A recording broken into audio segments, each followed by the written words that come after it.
One of the questions I get frequently is, what is good debt? I've heard there's such thing as good debt, but I don't really know what that is. Good debt is when it comes into a place that you are making more money than you are on your debt.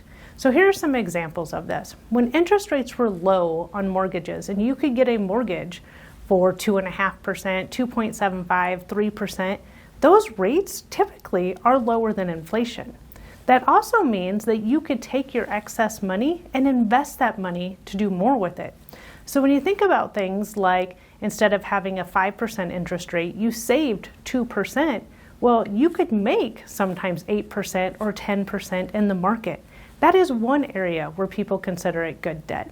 Another area individuals consider good debt is debt that is going to actually help you make more income. These could be areas like student loans.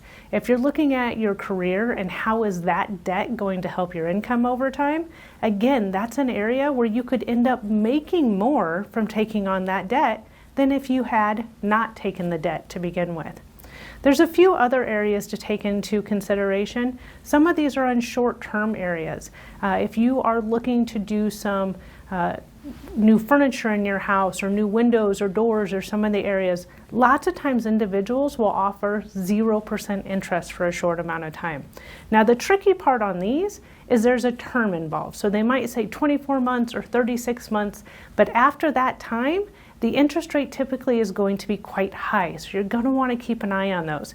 But if you can take advantage of those 0% interest rates and again, take the excess money and invest it and make more on it, those would be ways to also consider something good debt.